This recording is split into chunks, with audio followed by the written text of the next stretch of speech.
Hey team, it's day 10 of the 90-day challenge. Hope you're having a great day. Hope your week's going well. Just want to run through our 6 daily goals. And then we are into the double-digit days right now, day 10. If you are, pretty strict on your calories, but hitting all your goals, you might be getting a little tired, like I said, cranky. But let's go through a little section I like to call making adjustments. Just look at the different things that you can adjust while you're on your way, depending on your pace of hitting your goals. So let's start with the 6. I do have to bring a little red today. I don't like that, but as you can see, I'm a little bit tired, so didn't get my sleep last night. But day 10, down to 226. So when you think about 20 more pounds to go, and I'm only on day 10, so I've already down 6 from the 232. That's slightly concerning to me. So I had to check a few things out, and the only reason it's concerning is because it's going to be tough to maintain that pace and that downward trend. So we'll talk about that and making adjustments. But 226, so I was happy, right? It was actually 226.0 on the nose. I'm good to go. Started out at 232, I think 0.4, but I round that down. So 6 pounds, 6.5 pounds over the first 10 days. That's a good thing. 2012 calories, right in my range of 2 to 2,300. Water I'm hitting. Sleep 6.5 instead of 7. Yeah, it was a different night last night. I woke up in the middle of the night again. So again, we'll talk about that and making adjustments. Activity, 45 minutes. I only did cardio yesterday. My lifting program I'm on is only 4 days a week, where my old one was actually 6 days. And I had to do cardio on a split regimen. So I actually just got to do cardio, and it was 45 minutes, and it was decently intense, but that's what I did yesterday. So I got over my 30 minutes in protein, got 202 grams. So why does this 226 concern me a little, and why am I thinking about making adjustments? Now, when I say adjustments, don't think I'm talking about a fire sale here. I'm thinking about just tweaks, okay? And I just want to go through that. Is if you see your pace of your main goal, which is the weight, if that's going too fast, too slow, you should tweak different things, right? Or if it's going up and down like a jigsaw, yeah, that's the right word. You can make little tweaks. So when you take a look at this and making adjustments, you start with kind of your big areas and you go to your small. Kind of like when I say your full body lifting, you start with your legs, your biggest muscle group, and you get to your smallest, calves and arms and things like that. So you start with your calories, water, and sleep. And why do I say that? Well, you could be not getting enough sleep. First of all, I'll just go from right to left there. And we know that sleep helps regulate our hormones, flush toxins from our body, just gives us an overall chance for our body to repair itself and help flush some things out. So it might be that we're not getting enough sleep. So check your average sleep. Water. Are you getting too much water and waking up during the night, so it's affecting your sleep? Are you not getting enough water, so you're dehydrated really and just cruising along because you're really low on your calories, you're lower than they should be, and then you go into the carbohydrate and you're not retaining the water. So there's just, I like to start with the calories, water, and sleep first, just to see if you're not hitting those in the ranges that you're supposed to. That's the first place you should start tweaking, because it's the one you're going to notice the most, and it's the trifecta of your weight loss. It's the ones you have to get back and right. The next thing you go to is the carbohydrate and fat swap. So let's say that you believe you're probably retaining a little water, or you noticed that you're probably eating a few more carbohydrates than you want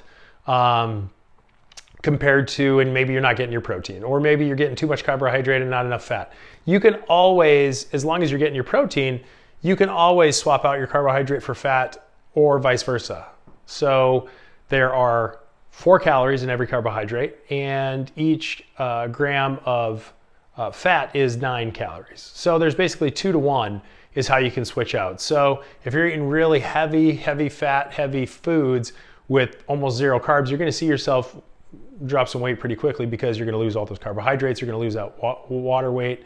And if you're lifting in things, you're also going to get tired quicker. So that's actually what happened to me. I've looked at how many carbohydrates I've averaged over time, and I'm just a little low. So the stuff I'm eating a lot of my proteins, but there are days that I'm eating fatty proteins. So when I eat the fatty proteins, I'm really low on my carbohydrate, because fat taking up 9 to 10 calories a gram, and carbohydrate taking up only 4 calories a gram, I tend to not have a ton of calories left if I'm eating some fatty protein. So for me, Like tonight I ate a couple helpings of organic pretzels to try and get me just at that 100 carb, 110, just get that over 100 grams of carb. So that's where I kind of swap out because I'm really staying pretty consistent on my protein.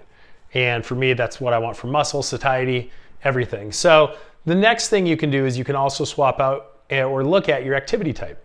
So sometimes people are getting super tired when they lift and you can back up. So if you're getting super tired because you're lifting or you're doing a little heavy, high intensity and long durations, you can say, okay, we know carbohydrates fuel our muscles. Am I getting enough of those? If you're not, take some of that away from fat, right? Or even if you're getting too much protein, take some of that and that would be a 1-for-1 swap out, right? Because carbohydrate and protein have the same calorie count for each of them.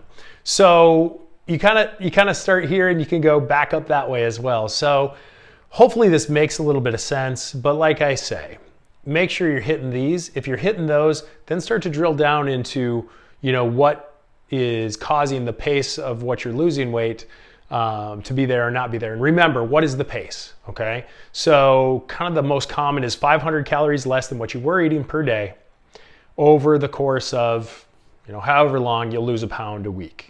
Okay, so if you want to lose 30 pounds, it's going to take roughly 30 weeks. If you're only doing 250 calories less than what you're eating, you'll only lose, half a pound a week. So that'd be about 2 pounds a month. If you're doing like I'm doing to where I'm literally cutting 1,000 or more out a day, you're going to average 2 pounds a week or more. Now we know that my extra weight here came from probably water retention. I know I'm not getting as many carbohydrates, but that's when you start to make the adjustment. So if I want to continue on my weight loss journey, I'm hitting my stuff right. I need to get my sleep back. I missed it by a half hour, but still I'm right in my range of where I want to be. So what I need to do is get through these 2 weeks. And if this pace continues and I can't get the intensity or duration of my workouts, I start to slow down or really get lethargic at those and really am not motivated or, that's a bad word because you're always, motivated for your goals. But like my biggest thing is if I'm not feeling like it or I don't have the energy to go work out and I really am just like, oof, I just would rather go to bed, then I need to come up the ladder and say, what else am I supposed to be adjusting here?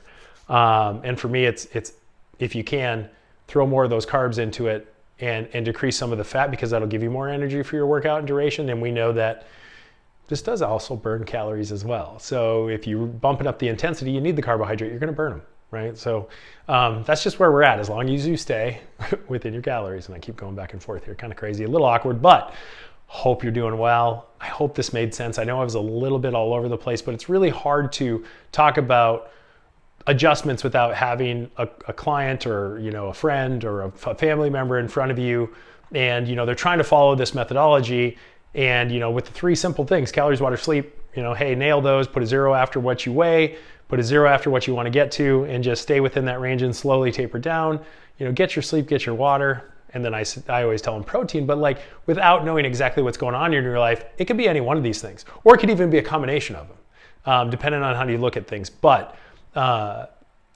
if you're struggling a little bit or if you're ever hitting what we call a plateau, I hate when people use the word plateau because it's like, oh, you plateau sometimes. Yeah, plateau means you're probably at your optimal body fat and calories, and the only thing you can do after you quote unquote plateau or level out like I did, I think those 3 days at 229, is you start to make some tweaks here. And if you're at optimal body fat and things, like sometimes the plateau is where you're supposed to be. If you're at a healthy weight and all of your numbers and cholesterol and all of your readings are right from your blood work, like you're good. And that's what I think we're all going for. So that's that. Anyway, thanks again for following. Hope you have a good rest of the day. If you want to talk about anything or have any questions, put them in the comment and look forward to talking to you tomorrow. Thanks.